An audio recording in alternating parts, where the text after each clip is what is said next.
Friends, welcome back to नूराक्स classes. So आज हम स्टार्ट करने जा रहे हैं हमारा 5th chapter conservation plant and animal. So conservation क्या होता है? कंजर्वेशन का मतलब होता है संरक्षण करना, सुरक्षित करना किसी चीज़ को। बेसिकली यहाँ पे हम बात करेंगे कि किस तरह से हम प्लांट्स और एनिमल्स को कंजर्वेशन करेंगे, उन्हें नष्ट होने से, उन्हें एक्सटिंक्ट होने से बचाएंगे, उन्हें विलुप्त होने से कैसे बचा सकते हैं, इस बारे में ये चैप्टर है। ठीक है, तो सबसे पहले हम बात करेंगे यहाँ पे डिफॉरेस्टेशन एंड इट्स कॉजेज़ की। सो कंजर्वेशन मैंने आपको बता दिया। देखो प्रेजेंट टाइम में क्या हो रहा है, बहुत सारी पेड़ों की और जानवरों की ऐसी प्रजातियां हैं जो इंसानों की वजह से विलुप्त होती जा रही हैं। तो हमारा मेन मोटिव है उनको बचा के रखना, क्योंकि हमारा अगर एनिमल्स इसी तरह से ख़त्म होते जाएंगे तो हमारा इकोसिस्टम पूरी तरह डिस्टर्ब हो जाएगा। और ऐसा नहीं है कि उससे सिर्फ एनिमल्स और प्लांट्स को इम्पैक्ट पड़ेगा, हम भी उस इकोसिस्टम का हिस्सा हैं और हमें भी बहुत सारे नुकसान झेलने पड़ेंगे इस चीज़ के। पर फिर भी ये सब जानते हुए भी हम क्या कर रहे हैं, हम इन चीज़ों को नष्ट करते जा रहे हैं। सो सरकार की तरफ से बहुत सारे ऐसे कदम उठाए गए हैं जिससे कि प्लांट्स और एनिमल्स को संरक्षित किया जा सकता है। ठीक है, अब यहाँ पे कुछ वाइल्ड लाइफ सेंचुरीज़ की बात करी गई है जो कि आप यहाँ पे टिक कर लीजिएगा। यहाँ पे सबसे पहले है भरतपुर सेंचुरी, आपको याद होने चाहिए ये नाम, अगर बुक में दिए हैं तो ऑप्शंस में पूछे जा सकते हैं। काजीरंगा नेशनल पार्क है, लॉक छाओ वाइल्ड लाइफ सेंचुरी है, great Nicobar biosphere reserve and tiger reserve है। तो आपसे यहाँ पे पूछा जा सकता है कि भरतपुर क्या है, सेंचुरी है, नेशनल पार्क है, क्या है? तो भैया वो सेंचुरी है। काजीरंगा क्या है? नेशनल पार्क है, रिजर्व है, बायोस्फीयर रिजर्व है। सो नेशनल पार्क, इस तरह से आपसे क्वेश्चन यहाँ से पूछे जा सकते हैं। तो आप इसको एटलीस्ट एज इट इज़ आप इसको टिक कर सकते हैं और लिख सकते हैं। नेक्स्ट हम बात करते हैं डिफॉरेस्टेशन की, कि डिफॉरेस्टेशन क्या होता है। डिफॉरेस्टेशन का सिंपल सा मतलब होता है जंगलों को काटना। अब देखो जंगलों को जब हम काटते जाएंगे उससे क्या प्रभाव पड़ेगा हम पर, वो पॉइंट्स यहाँ पे दे रखे हैं। सबसे पहले है प्रोक्रिंग लैंड फॉर, अच्छा हम कर क्यों रहे हैं, डिफॉरेस्टेशन कर क्यों रहे हैं, उसके रीजंस पहले यहाँ पे दिए गए हैं। हमें कल्टीवेशन के लिए लैंड चाहिए, खेती के लिए लैंड चाहिए। दूसरा, हाउस और बिल्डिंग्स फैक्ट्रीज़ बनाने के लिए लैंड की ज़रूरत पड़ती है, इसलिए हम जंगलों को काटते चले जा रहे हैं। फर्नीचर और फ्यूल के लिए हम लकड़ी को काटते चले जा रहे हैं, जो कि हमें जंगलों से ही प्राप्त होती है। तो इन सारी चीज़ों की वजह से हम जंगलों को काट रहे हैं अपने खुद के स्वार्थ के लिए, लेकिन कहीं ना कहीं ये हमें नुकसान कर रहा है। कॉन्सिक्वेंसेस ऑफ डिफॉरेस्टेशन, अब देखो डिफॉरेस्टेशन करने से मतलब जंगलों को काटने से क्या क्या प्रभाव पड़ रहा है। सो डिफॉरेस्टेशन से क्या हो रहा है, टेम्परेचर इंक्रीज़ हो रहा है, साथ साथ में पॉल्यूशन लेवल भी बढ़ता जा रहा है। इसके साथ साथ एनवायरनमेंट में कार्बन डाइऑक्साइड भी बढ़ती जा रही है। क्यों? क्योंकि भाई हम जानते हैं कि प्लांट्स क्या करते हैं, कार्बन डाइऑक्साइड लेते हैं और बदले में फोटोसिंथेसिस से हमें ऑक्सीजन प्रोवाइड करते हैं। तो जब प्लांट बचेंगे ही नहीं तो एटमॉस्फेयर की कार्बन डाइऑक्साइड का जो लेवल है उसको मेंटेन कौन रखेगा? ठीक है, इसके साथ साथ ग्राउंड वाटर लेवल भी क्या होता जा रहा है, नीचे जा रहा है।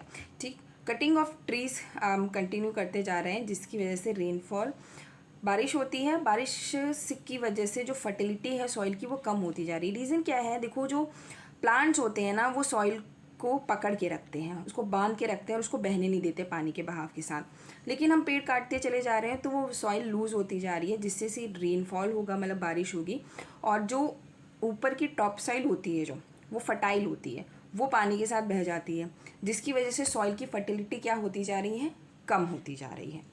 ठीक है, डिक्रीज़ होती चली जा रही है। इसके साथ increase chances of natural calamities like flood and drought. अब देखिए, आप पेड़ जो है ना वो क्या करते हैं, पानी के जैसे बाढ़ आ रही है तो यहाँ पे पेड़ खड़े हैं तो क्या करेंगे, पानी के इस बहाव को रोकेंगे, उसकी स्पीड कम करेंगे। लेकिन जब यहाँ पे पेड़ ही नहीं रहेंगे तो डायरेक्ट हमारा जो सोसाइटी है या फिर जो गांव वगैरह है वो सब डायरेक्ट उसके कांटेक्ट में आ रहे हैं। ठीक है, कोई बीच में कोई बैरियर नहीं है, तो जिससे कि फ्लड्स और सूखा पड़ने की समस्या बढ़ती चली जा रही है। ठीक है, नेक्स्ट है प्लांट्स नीड्स कार्बन डाई, अच्छा ये चीज़ मैं आपको पहले बता चुकी हूँ कि किस तरह से जो प्लांट्स हैं वो कार्बन डाइऑक्साइड को हमारे एनवायरनमेंट में मेंटेन करते हैं। वो फोटोसिंथेसिस में क्या करते हैं, कार्बन डाइऑक्साइड कंज्यूम करते हैं और रिजल्ट में हमें क्या देते हैं, ऑक्सीजन देते हैं। लेकिन क्योंकि हम पेड़ काटते जा रहे हैं, इसका रिजल्ट क्या हो रहा है, कार्बन डाइऑक्साइड का जो लेवल है वो इंक्रीज़ होता चला जा रहा है हमारे एटमॉस्फेयर में। This will lead the global warming, और इससे क्या बढ़ रही है, ग्लोबल वार्मिंग बढ़ रही है। आप देख रहे हैं प्रेजेंट टाइम में गर्मी कितनी बढ़ती जा रही है, इसे ग्लोबल वार्मिंग बोलते हैं। और इसका रीज़न क्या है, कार्बन डाइऑक्साइड का कंटिन्यू इंक्रीज़ होना। और जब टेम्परेचर इंक्रीज़ होता जाएगा तो उससे हमारा वाटर साइकिल डिस्टर्ब होगा। वाटर साइकिल डिस्टर्ब होगा, पानी की बरसात कम होगी, जिससे का रिजल्ट आएगा सूखा पड़ जाएगा। ठीक है, सूखा पड़ जाएगा तो जो फसलें हैं वो भी सही से नहीं हो पाएंगी। इसके बाद हम बात करते हैं deforestation major cause which change the soil properties. अब ये सॉइल की प्रॉपर्टीज़ को भी इम्पेक्ट कर रहा है। Physical properties of soil get affected by plantation and vegetation. आप एक ही जगह पर एक ही फसल बार बार उगाओगे तो उसका जो सॉइल का जो स्पेसिफिक मिनरल्स है ना, वो पूरे डिस्ट्रॉय हो जाएंगे, मतलब वो ख़त्म होने लगेंगे, वो सॉइल की उपजाऊ शक्ति ख़त्म होने लगेगी। तो जो हम अपने मन से प्लांटेशन और वेजिटेशन करते हैं, कहीं आप देखिए अशोक का पेड़ आप लगा देते हो शौक में, लेकिन अशोक का पेड़ हर जगह नहीं लगाया जाना चाहिए। या फिर आप उसका पेड़ लगा देते हैं, लिप्टिस का पेड़ लगाते हैं, तो वो पेड़ हर जगह नहीं लगाने चाहिए क्योंकि वो बहुत ज़्यादा पानी कंज्यूम करते हैं। और उससे क्या कर रहे हो, जो नेचुरल पेड़ जहाँ पे उग रहे हैं वो पेड़ वहीं के लिए अच्छे हैं क्योंकि वो उस एनवायरनमेंट के अकॉर्डिंग उग रहे हैं। आप अपने अकॉर्डिंग अगर वहाँ पे उगा रहे हैं फैशन में लाकर कि वो पेड़ अच्छा लग रहा है तो मैं वहाँ से ला कर यहाँ पर लगा दूँ, तो उससे क्या होगा, उससे कहीं ना कहीं एनवायरनमेंट इम्पैक्ट होती है। और कहीं ना कहीं जो वेजिटेशन है, प्लांटेशन है, वो बहुत ज़्यादा इम्पैक्ट हो रहा है।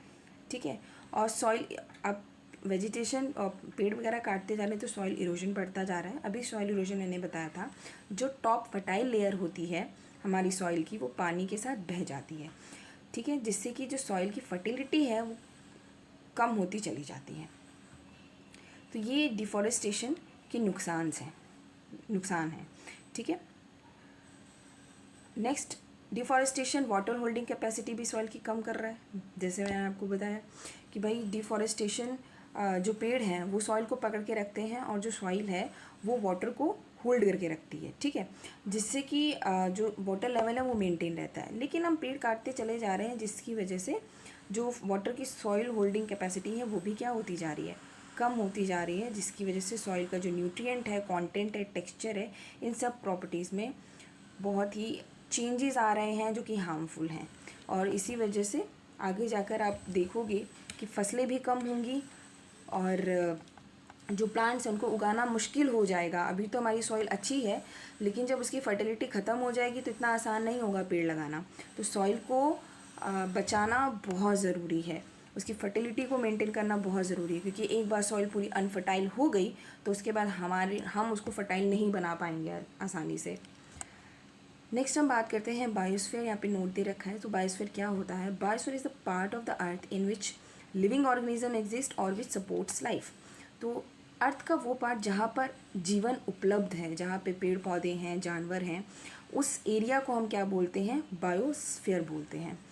Biologically diversity is called biodiversity. Biological diversity का मतलब है कि एक ही जगह पर जब variety of plants, variety of animals पाए जाते हैं उसको हम बोलते हैं बायोडाइवर्सिटी, भिन्नता, जीव भिन्नता। ठीक है, और एक और चीज़ कि हर एक ऑर्गेनिज्म दूसरे ऑर्गेनिज्म से जुड़ा हुआ है, इंटर रिलेशनशिप में है। ये नहीं है कि अगर सारी मधुमक्खियाँ मर जाएंगी तो हमें कोई फ़र्क नहीं पड़ेगा, बिल्कुल फ़र्क पड़ेगा। अगर सारी बीज ख़त्म हो जाए ना तो जो हमारा वेजिटेशन है वो बर्बाद हो जाएगा, जो फसलें होती हैं वो नहीं हो पाएंगी क्योंकि इसमें पॉलिनेशन नहीं हो पाएगा। और फिर उसके बाद जब फसलें नहीं होंगी तो हम खाएंगे क्या। तो इनडायरेक्टली डायरेक्टली सब एक दूसरे से जुड़े हुए हैं। नेक्स्ट यहाँ पे कुछ एरियाज़ दे रखे हैं, प्रोटेक्टेड एरियाज़, उनकी हम बात करते हैं जो कि गवर्नमेंट ने बनाए हैं। मैंने बताया था अभी आपको कि गवर्नमेंट ने बहुत सारे इनिशिएटिव लिए हैं एनिमल्स, प्लांट्स और सॉइल को प्रोटेक्ट करने के लिए। तो यहाँ पर कुछ ऐसे हैबिटाट्स और प्रोटेक्टेड एरिया बनाए गए हैं फ्लोरा और फाउना के लिए। देखो, फ्लोरा प्लांट्स की स्पीशीज़ को बोला जाता है और फाउना एनिमल्स की स्पीशीज़ को बोला जाता है। ठीक है, साइंटिफिक वर्ड्स हैं, ये बायोलॉजिकल वर्ड्स हैं, तो आप याद रखिएगा। फ्लोरा का मतलब होता है प्लांट्स की स्पीशीज़ और फाउना का मतलब होता है किसी जगह पे पाए जाने वाले एनिमल की स्पीशीज़। उनको प्रोटेक्ट करने के लिए wild life centuries, national parks, biosphere reserves बनाए गए हैं। ठीक है, प्लांटेशन, जहाँ पर plantation, cultivation, grazing, feeling trees, hunting and poaching prohibited होता है, मतलब बैन होता है। वहाँ पे ना शिकार किया जा सकता है, ना खेती की जा सकती है, और ना ही ह्यूमन एक्टिविटीज़ करी जा सकती हैं। ठीक है, सो वाइल्ड लाइफ सेंचुरी की बात करते हैं। Areas where animal are protected from any disturbance to them and their habitat. So wild life sanctuaries क्या होगी? वो एरिया जहाँ पर कोई भी डिस्टर्बेंस नहीं करेंगे, कोई भी, मतलब ह्यूमन का कोई इंटरफेयर होगा ही नहीं, ज़ीरो इंटरफेयर, उन्होंने हम बोलते हैं wild life sanctuaries. National parks की बात करें, area reserve for wild life where they can freely use the habitat and natural resources. अच्छा, नेशनल पार्क्स वगैरह में थोड़ा बहुत आप क्या करोगे, ह्यूमन का आना जाना आप देख सकते हो, ठीक है, बट रिस्ट्रिक्टेड होता है, लिमिटेड होता है, ठीक है। बायोस्फीयर रिजर्व्स की बात करें, बहुत लार्ज एरिया होते हैं, प्रोटेक्टेड होते हैं, conservation of life, wild life, plant and animal resources and the traditional life of the tribal living in the areas. अब यहाँ पे ट्राइबल लिविंग वर्ड यूज़ किया गया। ट्राइबल मतलब वहाँ की जो आदिवासी जनजातियाँ हैं उनके लिए, वो चाहें तो वो जंगलों का इस्तेमाल कर सकती हैं। देखिए, हम कितने भी मॉडर्न हो गए हैं, कितने भी शिक्षित हो गए हैं, लेकिन हमसे कहीं ज़्यादा शिक्षित आज भी वो आदिवासी जनजातियाँ हैं जो कि इन्वायरमेंट के महत्व को समझती हैं, उसको प्रोटेक्ट करती हैं, वो हार्म नहीं करती हैं, वो वहाँ रह रही हैं, वो उनका घर है, उसको प्रोटेक्ट करती हैं। तो वहाँ पे वो ट्राइबल जनजातियाँ रह रही होती हैं और उसको प्रोटेक्ट कर रही होती हैं, उसका इस्तेमाल कर रही होती हैं। लेकिन उन बायोस्फीयर्स को सिर्फ वो ट्राइबल जनजातियाँ ही यूज़ कर सकती हैं अपने हित के लिए। बाकी नॉर्मल ह्यूमन का वहाँ पे जाना या फिर वहाँ पे फैक्ट्रीज़ बनाना या कोई भी ह्यूमन एक्टिविटी प्रोहिबिटेड रहती है, रुकी हुई होती है, ठीक है, बैन होती है। Biosphere are the area main for conservation of biodiversity. भाई भले वाइल्ड लाइफ सेंचुरीज हो, नेशनल पार्क हो, या बायोस्फीयर हो, ये सब चीज़ें, मतलब ये सब जगहें किस लिए हैं? बायोडाइवर्सिटी को कंजर्व करने के लिए, उसको रोकने के लिए, मतलब उसको सुरक्षित करने के लिए। अब इस चैप्टर में आगे ना आपको यहाँ पे एक स्टोरी टाइप में दे रखा है कि बच्चे घूमने गए हैं पचमढ़ी बायोस्फीयर रिजर्व, ठीक है। तो वहाँ पर कौन कौन सी स्पीशीज़ पाई जा रही हैं, कहाँ पे लोकेटेड है, ये सारी चीज़ें एक स्टोरी के फॉर्म में बताई गई हैं। और मैंने नॉर्मली टिक कर रखा है कि आपको कहाँ से क्वेश्चन आएंगे और आपको क्या याद करना है, ठीक। तो आप उसको नोट करते जाइएगा, आपको स्टोरी की ज़रूरत नहीं है। So Pachmarhi biosphere reserve consist one national park. आप देखो, इस बायोस्फीयर में एक नेशनल पार्क है जिसका नाम है सतपुरा, और 2 वाइल्ड लाइफ सेंचुरीज़ हैं जिनमें है बोरी एंड पचमढ़ी, ठीक है। सो पचमढ़ी बायोस्फीयर में आपको याद रखना है, एक नेशनल पार्क है सतपुरा, और 2 वाइल्ड लाइफ सेंचुरीज़ हैं, बोरी और पचमढ़ी। आप यहाँ पे मैप भी दे रखा है, यहाँ पे ये पचमढ़ी सेंचुरी है और यहाँ पे सतपुरा नेशनल पार्क है, ठीक है, और ये रहा बोरी, और यहाँ पे ये बोरी सेंचुरी दे रखा है आपको। तो इस तरह से ये चैप्टर आगे हम कंटिन्यू करने वाले हैं, और यहाँ पे कौन से एनिमल्स, कौन से प्लांट्स पाए जाते हैं, उन सारी चीज़ों के बारे में हम जानेंगे।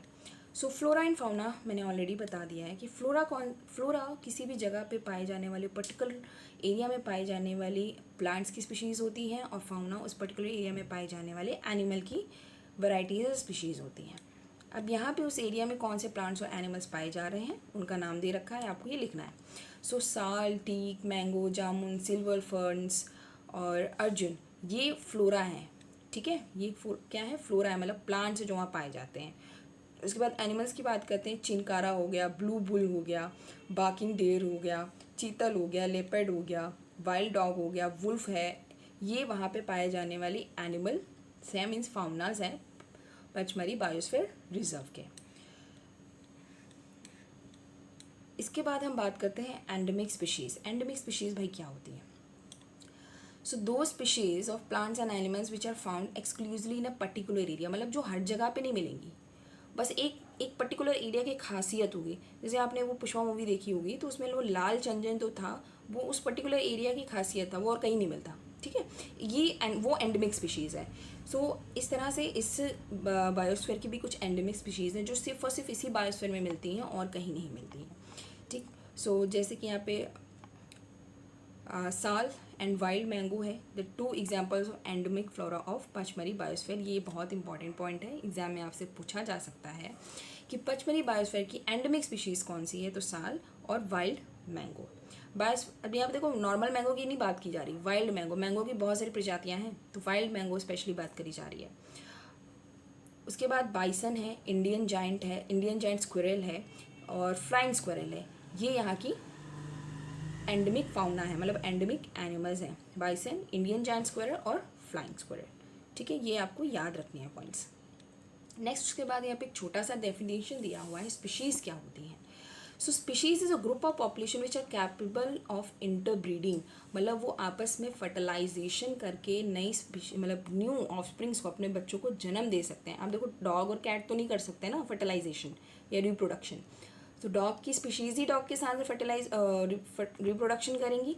सो स्पीशीज़ क्या होती है, वो पर्टिकुलर एनिमल्स का एक ग्रुप होता है, पॉपुलेशन होता है, जो आपस में इंटरब्रीड करके ऑफस्प्रिंग्स को जन्म देती हैं और अपनी स्पीशीज़ की जो एग्जिस्टेंस है उसको मेंटेन करके रखती है। अच्छा, एक और चीज़, अगर किसी को कुछ समझ में नहीं आ रहा है, किसी पॉइंट में अगर कोई दिक्कत है या फिर किसी वर्ड में, तो आप कमेंट सेक्शन में कमेंट करके बिल्कुल बोल सकते हैं, आपको उसका आंसर ज़रूर मिलेगा। नेक्स्ट हम वाइल्ड लाइफ सेंचुरी की बात करते हैं, जो कि हमने पढ़ी थी। 2 वाइल्ड लाइफ सेंचुरीज़ हैं। So wild life sanctuaries like reserve forest provide protection and suitable living condition to wild animals. Wildlife sanctuaries are allowed to certain activities such as grazing of their livestock, collecting medicinal plants and firewood, etc. तो wild life centuries जो हैं वो protection तो करती हैं, allow नहीं करती हैं ह्यूमन एक्टिविटीज़, लेकिन कुछ एक्टिविटीज़ को अलाउ कर रखा है, जैसे ग्रेजिंग, आप वहाँ पे अपने भेड़ भैंस बकरी सब कुछ चराने जा सकते हो, ठीक है। और मेडिसिनल प्लांट्स को कलेक्ट किया जा सकता है एक लिमिटेड तक, ठीक है, मेडिसिनल प्लांट्स को। और फायरवुड, देखिए ये इसका मतलब फायरवुड कलेक्ट कर सकते हो, इसका मतलब ये नहीं कि पूरे जंगल काट दोगे, ठीक है। एक लिमिटेड एसेस दिया होता है कि कौन से प्लांट्स आप काट, जो सूखे पेड़ हो, जो मर चुके हैं, ऐसे पेड़ों को ही सिर्फ काटा जा सकता है, सारे पेड़ को नहीं काटा जा सकता। तो वहाँ पे और वो भी कॉन्ट्रैक्ट दिया जाता है और उसमें बहुत सारे रूल्स होते हैं, तब काट सकते हैं, ऐसे नहीं कि कोई भी गया और काट के चला आया, ये सारी चीज़ें नहीं होती हैं। नेक्स्ट हम बात करेंगे some of the threatened wild animals like black buck, white eyed buck, elephant, golden cat, pink headed duck, घड़ियाल, marsh crocodile, python, rhinoceros etcetera protected and preserved in the wild life sanctuaries. Threatened का मतलब यहाँ पे क्या है कि जिनको खतरा है, विलुप्त होने की कगार पे पहुँच चुके हैं, उन्हें भी इन वाइल्ड लाइफ सेंचुरीज में प्रोटेक्ट किया जा सकता है, किया जाता है, ठीक है। Indian sanctuaries have unique landscapes, broad level forest, mountain. तो हमारी जो सेंचुरीज़ हैं, जाहिर सी बात है जंगल हैं, तो वहाँ पे नेचुरल ब्यूटी भी मिलेगी, माउंटेन्स मिलेंगे, फॉरेस्ट मिलेंगे, झरने मिलेंगे, ये सारी चीज़ें आपको मिलेंगी। तो थ्रेटेंड स्पीशीज़ यहाँ पे दे रखा है, तो आपको याद रखना है कि कौन कौन सी हैं। एक बार मैं फिर से रिपीट कर ही दे रही हूँ। ब्लैक बक है, वाइट आइड बक है, एलिफेंट है, गोल्डन कैट है, पिंक हेडेड डक है, घड़ियाल है, मार्श क्रोकोडाइल है, पाइथन है और राइनासोरस है। नेक्स्ट हम बात करते हैं national parks. So these reserves are large and diverse enough to protect whole set of ecosystem. They preserve flora fauna landscape and historic object of than area. तो national park में historic object भी होते हैं, मतलब आदिवासी जैसे रहते थे पहले, तो वो दीवारों पे पेंटिंग करते थे, उनकी गुफाएं होती थी। तो नेशनल पार्क्स में आपको ये सब भी देखने को मिलेगा। Satpura national park first reserve forest of India है, बहुत इंपॉर्टेंट पॉइंट है ये, आपसे एग्जाम में पूछा जा सकता है कि first reserve forest of India कौन सा है, तो सतपुरा नेशनल पार्क है। फाइनेस्ट इंडियन टीक मिलती है, टीक का पेड़ यहाँ पे मिलता है। There are more than 100 national parks is India. अब यहाँ पे थोड़ा सा आपको बॉक्स में हिस्टोरिक चीज़ के बारे में बताया गया, जैसे मैंने आपको बताया था ना, रॉक शेल्टर्स वगैरह पाए जाते हैं। So rock shelter are also found inside the Satpura national park. These are evidence of the prehistoric human, मतलब आदिवासी जंगल में रहते थे, कैसे रहते थे, उनके शेल्टर्स, उनकी पत्थर की गुफाएं पाई गई हैं, ठीक है। These give us an primitive idea, primitive people, idea of primitive people, मतलब आदिवासी कैसे रहते थे। रॉक पेंटिंग भी यहाँ पे पाई गई है। टोटल 55 रॉक शेल्टर्स यहाँ पे मिले हैं पंचमीरा बायोस्फीयर रिजर्व में। And figure of animals and man fighting, अब जो दीवारों पे पिक्चरें भी बनाई हैं उन्होंने, और उन पिक्चरों में वो उन्होंने एनिमल्स को इंसानों से फाइट करते हुए, हंटिंग करते हुए, इंसानों को डांसिंग और म्यूज़िक प्ले करते हुए दिखाया है उन तस्वीरों में। अच्छा, ये तस्वीरें पेपर पे नहीं बनी है भैया, उन्होंने पत्थरों पे ही बनाई हैं, ठीक है। नेक्स्ट यहाँ पे प्रोजेक्ट टाइगर की बात करी गई है। देखिए, एक टाइम ऐसा था कि हमारे इंडिया में टाइगर्स बिल्कुल विलुप्त होने वाले थे, विलुप्त होने की कगार पे थे, तो उसके लिए प्रोजेक्ट टाइगर शुरू किया गया था, लॉन्च किया गया था हमारी गवर्नमेंट की तरफ से, जिसका मेन मोटिव था कि हम अपने देश में टाइगर की पॉपुलेशन को बढ़ाएं, उनको प्रोटेक्ट करें और उन्हें उनकी जो स्पीशीज़ है उनको और ज़्यादा बढ़ाएं अपने देश में। ठीक है, तो ये प्रोजेक्ट अगर शुरू किया गया तो सक्सेसफुल भी रहा था। खैर, once upon a time animal like lion, elephant, wild buffalo and barasingha were also found in Satpura national park. तो एक समय पर ये सब भी पाए जाते थे पर अब नहीं पाए जाते हैं। ठीक है, animals whose number are diminishing to a level that they might be face extinction are known as endangered species या एंडेंजर्ड एनिमल्स। वो एनिमल्स जो कि विलुप्ति की कगार पे हैं, जो ख़त्म होने वाले हैं और फ्यूचर में ऐसा माना जा रहा है कि बिल्कुल ख़त्म हो जाएंगे, उन्हें हम बोलते हैं एंडेंजर्ड एनिमल्स या फिर एंडेंजर्ड स्पीशीज़। ठीक है, तो ये आप याद रखिएगा डेफिनेशन। नेक्स्ट है human activities such as grazing, poaching, hunting, capturing of animal और collection of firewood, medicinal plant etcetera are not allowed in national parks. ठीक है, नेशनल पार्क्स में नहीं अलाउड है। वाइल्ड लाइफ सेंचुरी में था, याद रखिएगा, वाइल्ड लाइफ सेंचुरी में था बट नेशनल पार्क्स में अलाउ नहीं है। An ecosystem is made up of all the plants and micros. ये मैंने आपको पहले बताया कि भाई इकोसिस्टम एनिमल्स, प्लांट्स, इसके साथ साथ वहाँ का क्लाइमेट कैसा है, सॉइल कैसी है, रिवर और डेल्टास कैसे हैं, इन सबको मिलाकर जो बनता है, मतलब लिविंग प्लस नॉन लिविंग। ठीक है, लिविंग प्लस नॉन लिविंग को मिलाकर जो बनता है उसे हम बोलते हैं इकोसिस्टम, उस पर्टिकुलर जगह का। नेक्स्ट यहाँ पे रेड डाटा बुक के बारे में बताया गया है। तो रेड डाटा बुक क्या है? Red data book is a source book which keeps record of all the endangered animals. मतलब कौन से एनिमल्स खतरे की कगार पे हैं, कौन से एनिमल्स आने वाले समय में खतरे में हो सकते हैं, उन सब का डाटा इस बुक में फीड रहता है और उसके अकॉर्डिंगली हम उन एनिमल्स को बचाने का प्रयास करते हैं, उनको मेंटेन रखते हैं। International red data book maintain करेगी और हमारे इंडिया में खुद की भी एक रेड डाटा बुक है जिसमें हम एनिमल्स और प्लांट्स के डाटा को मेंटेन करके रखते हैं। नेक्स्ट है माइग्रेशन। देखिए, माइग्रेशन का सिंपल सा मतलब है एक जगह से दूसरी जगह पर जाना। ठीक है, जैसे आप दिल्ली हैं, दिल्ली से आप कानपुर रहने के लिए चले आए या कुछ समय के लिए चले आए तो उसको बोला गया माइग्रेशन। एनिमल्स भी ऐसा करते हैं। एनिमल्स अलग अलग सीज़न में माइग्रेट होते हैं। जनरली बर्ड्स ये क्या करते हैं कि सर्दियाँ जब बहुत सर्दी होती है तो गर्म प्रदेशों में माइग्रेट कर जाते हैं। क्यों माइग्रेट करते हैं? क्योंकि भाई इन्हें ब्रीडिंग करनी होती है, इन्हें एग ले करने होते हैं, इन्हें फर्टिलाइजेशन करना होता है, जिसकी वजह से ये दूसरी जगह पे माइग्रेट कर जाते हैं। ठीक है, तो ऐसे बर्ड्स को हम क्या बोलते हैं? माइग्रेटरी बर्ड्स बोलते हैं। These birds have flown here from other parts of the world. Migratory birds fly to far away area every year during the particular time because of climatic change. They fly for laying eggs and the weather in their natural habitat become very cold and inhospitable. Birds who cover long distance to reach another land are known as migratory birds.